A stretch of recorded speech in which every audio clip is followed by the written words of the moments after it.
Alors, si tu peux le tenir un peu tendu comme ça, voilà. Là, ça, normalement, ça dérape un peu moins.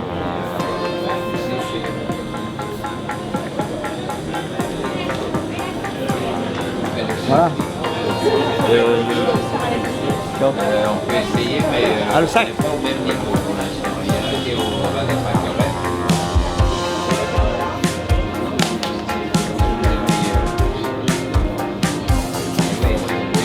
Voilà. Oui, bien sûr. Nous sommes au Classic D avec Jean Ragnotti. Bonjour à Jean. Bonjour, bonjour. Tout d'abord, tu as sonné dans la peau depuis ton début. Tu as été étonnant chez Opel. Tu peux nous en rappeler quelques souvenirs? Il y a quelques temps, il y a 50 ans. Hein.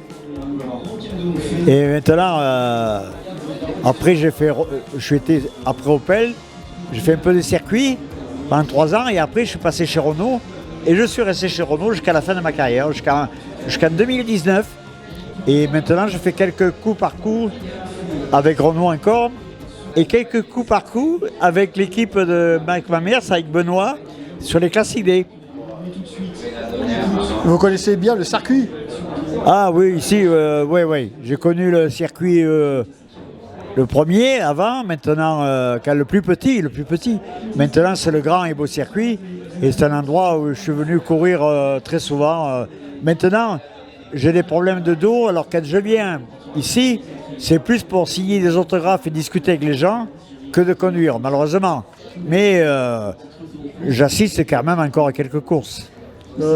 L'ambiance du Classic D, vous l'appréciez comment? Elle est magnifique. L'ambiance au Classic D, beaucoup de monde, un plateau de voitures extraordinaire.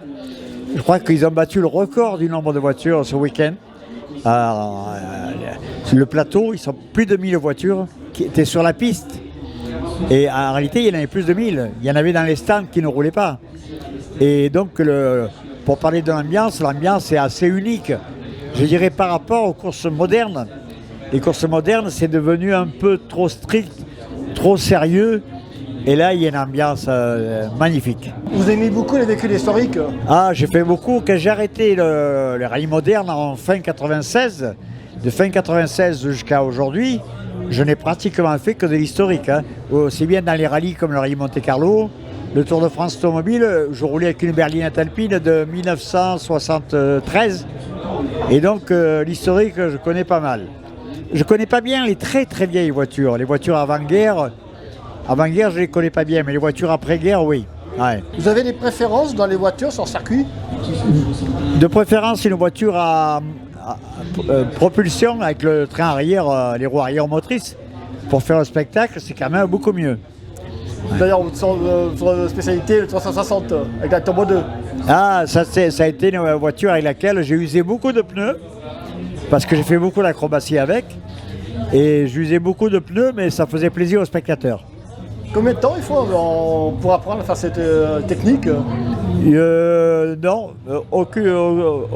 tout d'instinct. Les premiers que j'ai fait, 360.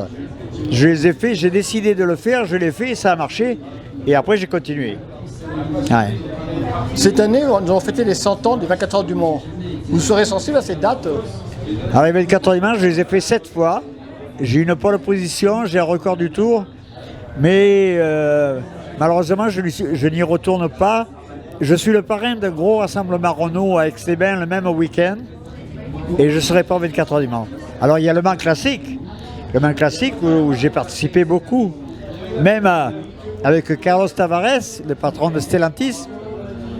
Nous avons couru ensemble sur l'Alpine A442, et donc le Mans classique, je le connais pas mal. Parmi toutes ces courses automobiles, les plus belles pour vous? Ah, il y en a 3 ou 4 très très belles. Les 24 heures du Mans en font partie. Le rallye Monte-Carlo et le Tour de Corse également. Dans les courses à l'étranger, j'ai couru en Italie, sur la Sicile, à la Targa Florio, et qui est une épreuve incroyable. 72 km à faire 10 fois, c'est magnifique. Et l'ambiance aussi est très bonne. Hein. Vous vous intéressez aux véhicules de sport d'aujourd'hui, comme les véhicules électriques? Je dois reconnaître que je m'en intéresse un peu, mais pas trop. Les voitures récentes maintenant, dans 30 ans, est-ce qu'il y aura même engouement que maintenant? J'ai peur que dans 30 ans, ce soit que de l'électrique. Parce que quand on voit, mettons, des voitures, ils ont des synergies entre eux, les constructeurs.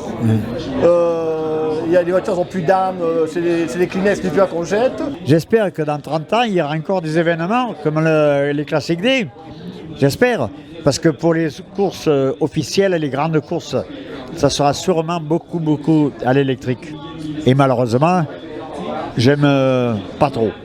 Donc je préfère rester avec l'historique. Le bon vieux moteur à essence. Voilà, je préfère ça. Vos projets en 2023? Je fais quelques événements dans ce style-là, mais j'ai pas de projet autre. Je connais plus, donc je ne fais que de la présence, signature d'autographe, et je fais entre 5 et 7 événements un peu identiques dans l'année. Merci Jeannot. Merci, puis à bientôt.